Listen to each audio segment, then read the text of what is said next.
Eto, update para sa mga gustong mag-migrate sa ibang bansa. Nasa Middle East na kayo at saka gusto nyong mag-migrate sa US o Canada. Eto ang balita. Update para makapag-decide kayo kung itutuloy nyo ba ang iyong migration sa ibang bansa. UAE residents who migrated to Canada or US are now moving back to Dubai, experts say. Ito ay dahil mataas ang taxes, rising prices and rents, and fewer opportunities in those countries are prompting many to return to the Emirates. Marami ang bumabalik sa United Arab Emirates o kaya sa mga Middle East countries nang dahil sa mataas na buwis sa Canada at saka sa US of A. Dito sa Middle East, no tax sa mga salaries, no income tax, kaya gross ang nakukuha ng mga empleyado. Yun ang kagandahan ng mga nagtatrabaho dito sa Middle East. Wala kaming taxes. The UAE is witnessing a reverse migration trend. More former residents of United Arab Emirates who migrated to US or Canada are now returning to the Emirates. Reverse trend of migration is happening. More former residents who relocated to Canada and the US to seek for greener pastures are returning to the country, industry experts said.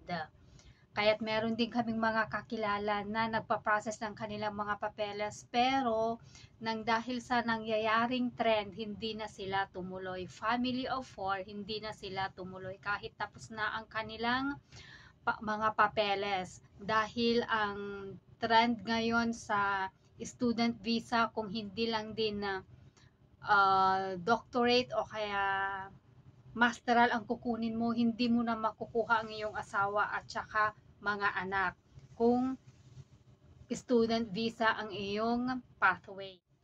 Canadian and US nationals who used to live in the UAE are now buying homes in the Emirates to move away from the high taxes, rising cost of living, and fewer opportunities in the countries they initially migrated to.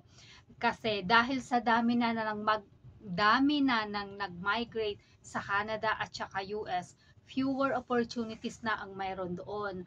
Mahirap nang maghanap ng trabaho, kaya't bumabalik sila dito sa Emirates. That is true. Many wealthy expats that leave the UAE return later. Tax rates in Canada are much higher than UAE, which is probably a factor. Also, the winters in Canada are very long. A lot of centimillionaires and billionaires from Canada eventually move to USA due to climate. UAE is of course another option with nice climate. Maganda din ang klima dito. Hindi dahil disyerto is hindi ka na makakalabas. Dahil ang weather dito ay pwede ka pa ring lumabas-labas kahit na wala kang sasakyan. Ang public transport ay convenient. Many UAE expatriates from South Asia, and Arab countries had migrated to Canada, the US, and other Western countries over the past decade in search of greener pastures and to obtain stronger passports. But the public safety and security aspect, quality of life, and shorter flights to see loved ones are encouraging them to return to the UAE. Mahaba-haba nga namang biyahe. Kung pupunta ka ng Canada, parang 2 days ka nang nagbibiyahe. Dito, from Philippines to UAE, 9 hours direct flight. Rising prices and rent in Canada. The cost of living in Canada increased substantially last year, mainly driven by a jump in rents. This put Canadian Prime Minister Justin Trudeau under pressure, prompting him to address the issue in upcoming budget. O, 'di ba? Kaya mataas ang renta ng bahay doon. People who didn't live in the UAE and migrated to Canada and the US might stay there, but those who migrated from the UAE after spending time there are coming back here kasi nakita nila yung comparison kung saan mas maganda at kung saan makakaipag-ipon.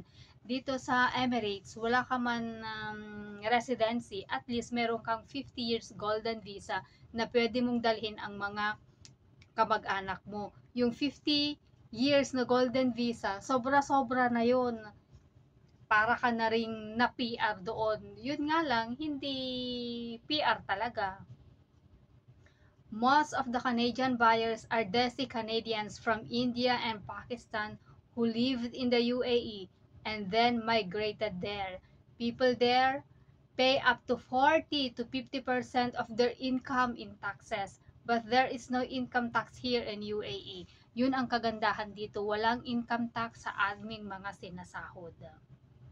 The way the UAE pampers its residents and other countries don't.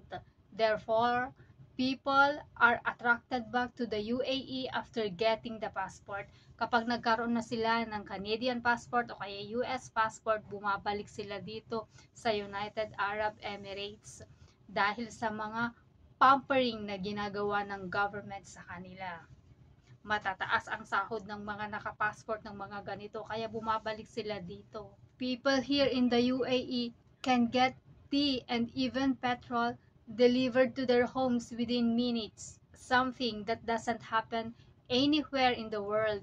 Hindi ka pwedeng magpa-deliver ng tea mo doon sa kung saan-saan. Dito, magpa-deliver ka ng tea mo kahit isang piraso lang, okay, walang minimum order. Sa ibang bansa, hindi ka pwedeng magpa-deliver ng isang tea lang. Meron din kaming kakilala na yung auntie ng katrabaho ko, nag-visit visa sila sa Canada para i-check ang opportunities. Sa 2 months nilang yon, wala silang nakitang trabaho dahil office sila dito sa Abu Dhabi, tapos nagpunta sila doon, wala silang nakitang opportunities na para sa kanila, kaya bumalik din sila dito sa Abu Dhabi para ipagpatuloy ang kanilang trabaho. Buti na lang hindi pa sila nakapag-resign, or else magkahanap na naman sila ng panibagong trabaho. Kaya yun ang maganda, kung gusto mong mag-migrate, pasyalan mo muna ang isang lugar, tsaka ka mag-decide kung talagang ang lugar na yun ay para sa'yo, para may babalikan ka pa. Dahil kapag nakapag-decide ka na pupunta ka na doon, dadalhin mo ang pamilya mo, mahal ang pamasahe, mahal ang cost of living, baka magsisi ka in the end. Kaya sa mga nagbabalak, pasyalan muna ang lugar, huwag munang bibitaw sa kung anong meron kayong trabaho.